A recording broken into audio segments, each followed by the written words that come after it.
You sit in the dark, your thumb flicking upward. It happens automatically. You don't even remember opening the app. Before 2006, the internet had natural stopping points. You reached the bottom of a page, clicked to the next one, or just logged off.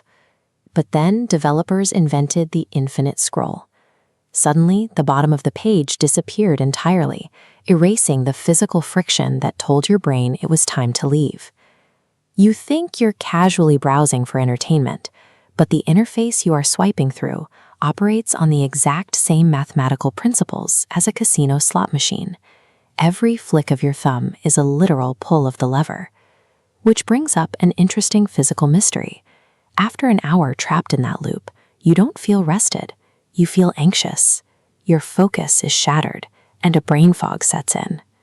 These platforms operate as behavioral traps, engineered to monetize your attention by bypassing your conscious choice. To understand how this trap functions, we have to look at the work of behavioral psychologist B.F. Skinner. He mapped out a learning process called operant conditioning, highlighting a specific mechanism known as intermittent reinforcement. Skinner placed pigeons in boxes with levers. If the pigeons received food every single time they pecked, they only ate when hungry. But if the reward was unpredictable, sometimes they got food, sometimes they got nothing, the pigeons pecked obsessively, even to the point of total physical collapse. That same unpredictability governs the infinite feed. When you swipe, you might see a hilarious video, or breaking news, or absolutely nothing of value. The uncertainty of what comes next is exactly what keeps your thumb moving. This variable reward schedule hijacks a specific neurochemical, dopamine. It is often misunderstood as the brain's pleasure molecule. In reality, dopamine drives motivation and anticipation. It is the chemical that historically pushed early humans to forage for food and seek out novelty. When you encounter something novel, dopamine spikes. But through homeostasis, your body drops dopamine production well below your normal baseline. In an infinite feed, you trigger these spikes back to back. The brain compensates by pulling the baseline further down, forcing a chronic dopamine deficit. This chemical deficit explains the immediate aftermath of screen time. You feel irritable and drained the moment you close the app, because your biological dopamine levels are now resting comfortably below zero. We can actually see the physical evidence of this damage. Researchers measure active electrical brainwaves using electroencephalogram or EEG machines. Recently, scientists used this technology to test the attention networks of people who heavily consume short-form videos, comparing their neural activity against non-addicted users.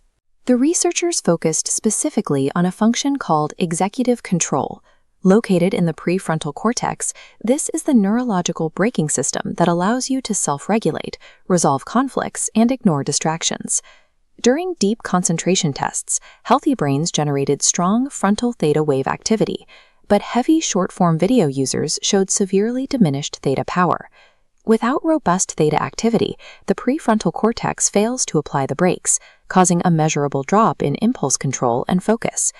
These platforms actively dismantle the neural circuitry required to exert willpower, physically locking you into the scroll. Relying on sheer willpower to put your phone down is a losing battle. You are fighting an interface explicitly designed to dismantle your chemical and neurological defenses. Recovering your attention starts with a clinical technique called self-binding. You have to artificially rebuild the physical friction that tech developers spent millions of dollars eliminating. This means hacking your environment. You might commit to a 24-hour dopamine fast, block certain websites, or literally lock your device in a drawer in another room when you need to work. But to fully repair the damage, you have to change how you source your dopamine entirely. You must detach your reward circuits from algorithmic, frictionless environments. Instead, you attach your focus to high-friction, difficult tasks. Pushing through an intense workout, taking an ice bath, or reading a dense book requires significant effort up front.